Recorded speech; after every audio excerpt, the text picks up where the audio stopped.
Salam damai sejahtera senantiasa di dalam Tuhan Yesus. Bapak Ibu Saudara, pada pagi hari ini saya akan menyampaikan firman yang berjudul ketika dalam masa sulit.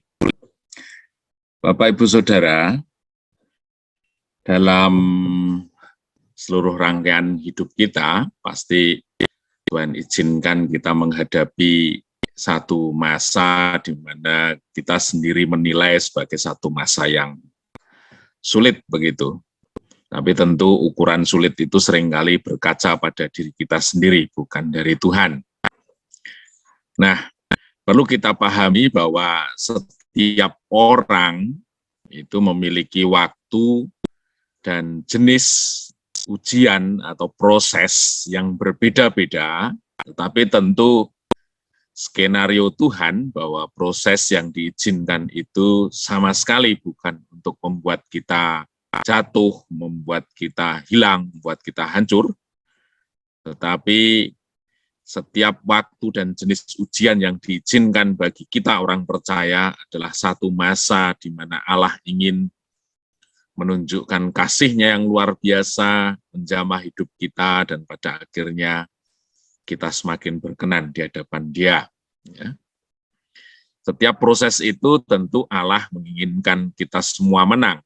Bahkan firman Tuhan mengatakan kita lebih dari pemenang, yaitu kita keluar dari masalah itu, kemudian kita memperoleh nilai kemuliaan, kita memperoleh manfaat dari masalah yang Tuhan izinkan, dan kita memiliki satu kualitas kehidupan yang lebih baik.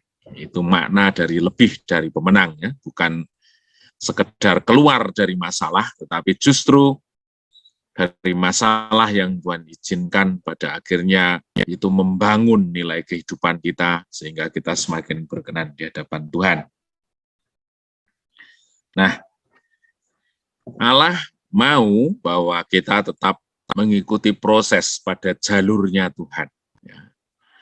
Kita seringkali punya berbagai ide, punya berbagai pemikiran bahwa menyelesaikan persoalan ini menurut cara saya demikian. Tapi tentu ketika kita ada di dalam situasi seperti itu, kita harus mendekat kepada Tuhan, mengerti isi hati Tuhan, kita harus bersikap seperti apa.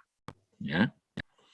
Allah tetap menginginkan dalam kondisi yang sulit sekalipun, kita tetap memiliki satu kesaksian yang benar di hadapan Dia. Nah, kita akan melihat ya, bagaimana Allah membentuk proses atau memproses bagi Daud, ya, seorang hambanya. Menurut saya, Daud ini merepresentasikan atau mewakili satu pribadi yang lengkap. Dia dipanggil dalam kondisi yang disepelekan di antara saudara-saudaranya. Dalam karirnya menuju posisi tertinggi, bagaimana upaya-upaya dari orang sekelilingnya, kemudian Tuhan izinkan melewati satu proses yang sulit, bagaimana kesalahan yang dilakukan, sampai akhirnya Tuhan tuntun Daud menempati satu posisi yang tertinggi. Tetapi pada posisi yang tertinggi sekalipun, Daud tidak lepas dari persoalan-persoalan yang Tuhan izinkan, sekalipun ada satu dua proses yang memang datangnya dari dosa yang dia lakukan, gitu ya. Tetapi artinya di sini kita melihat kalau kita seringkali mempunyai pikiran, wah si A, si B ini hidupnya enak, nggak punya masalah, tentu salah, saudara. Semua orang punya masalah, semua orang Tuhan izinkan melewati satu proses. Ujian itu punya semua orang, dari latar belakang apapun, ya, karena itu merupakan hal yang baik bagi maksud dan rancangan Tuhan bagi setiap orang percaya. Jadi jangan merujuk pada pikiran kita sendiri bahwa si A, si B hidupnya jauh lebih gampang, nggak punya masalah. Itu merupakan cara berpikir yang salah dari kita dengan cara pandang kita sendiri. Nah, di 1 Samuel 22 ayat 1-2 di sini menjelaskan bagaimana pelarian Daud itu sampai ke Gua Adulam, ya. Lalu Daud pergi dari sana dan melarikan diri ke Gua Adulam. Ketika saudara-saudaranya dan seluruh keluarganya mendengar hal itu, pergilah mereka ke sana mendapatkan dia. Jadi artinya saudara-saudara pada waktu itu ketika dia disepelekan, ya, bahkan dia ikut kakak-kakaknya bertempur aja dia disepelekan, tapi pada kondisi itu keluarganya mulai mengikuti Daud, mungkin karena alasan takut diintimidasi oleh Saul bagi keluarga Daud, gitu ya. Tetapi Daud di sini Tuhan letakkan sebagai satu pemimpin bagi keluarganya, sanak saudaranya. Kemudian dari pihak yang luar, pihak lain, berhimpunlah juga kepadanya setiap orang-orang yang dalam kesukaran, setiap orang yang dikejar-kejar tukang piutang, setiap orang yang sakit hati. Maka ia memimpin mereka, bersama-sama dia ada kira-kira 400 orang. Jadi Daud dari kondisi yang disepelekan oleh keluarganya, justru ketika dia dalam masa kesulitan, dia sendiri sedang dalam tekanan, dalam ketakutan yang luar biasa. Tetapi Tuhan percayakan dia memimpin orang. Nah, tentu satu perbedaan posisi antara Daud dan orang yang mengikutnya itu terjadi karena di dalam diri Daud tetap menunjukkan satu kesaksian yang berbeda pada saat dia menghadapi persoalan. Ya. Jadi artinya di sini firman memberikan pelajaran bahwa sekalipun situasinya sulit, sekalipun masalahnya belum kita pecahkan, tetapi menguasai diri, hidup tetap dalam pengharapan akan Tuhan. Itu sesuatu yang harus disaksikan oleh setiap orang percaya. Orang yang sering menghadapi persoalan seringkali menarik dirinya terpisah dari satu dengan yang lain, menyesali diri, putus asa, dan lain sebagainya, itu bukan merupakan satu sikap yang Tuhan mau. Tetapi yang Tuhan mau, kita tetap menunjukkan satu pengharapan yang menuntun langkah hidup kita. Karena bisa jadi, atau kesempatan itu, seringkali justru Tuhan jadikan kita untuk kita menjadi pemimpin banyak orang di tengah situasi sulit yang kita hadapi. Dan sikap Daud ini diteguhkan di 1 Samuel 22 ayat 21 sampai 23.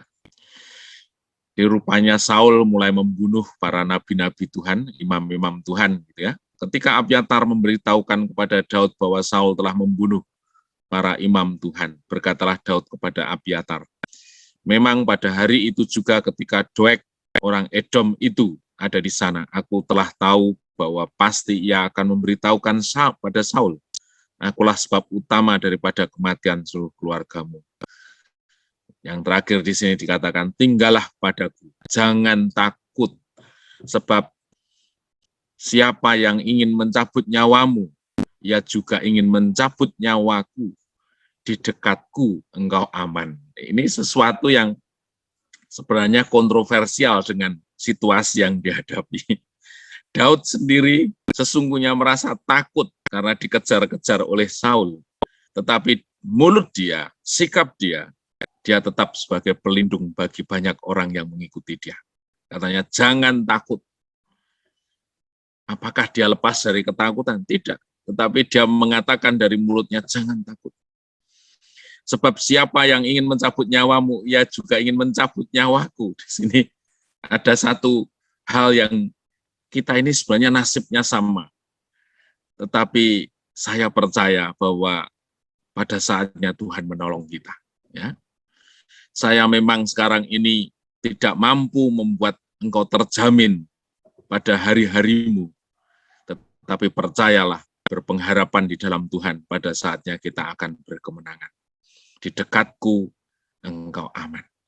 Jadi saudara, di sini firman ini menunjukkan kepada kita, sekalipun situasinya takut, kita sendiri merasa khawatir, kita sendiri merasa terintimidasi oleh kondisi yang ada.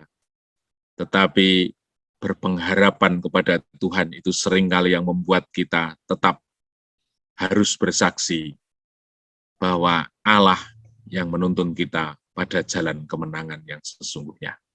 Demikian juga ketika kita menghadapi situasi-situasi saat ini, sekalipun kita tidak punya kemampuan menurut ukuran kita, tetapi berpengharapan kepada Tuhan, itu yang menjadi jaminan kita untuk kita keluar dari masalah yang ada. Terpujilah namanya, mari kita berdoa kepada Tuhan.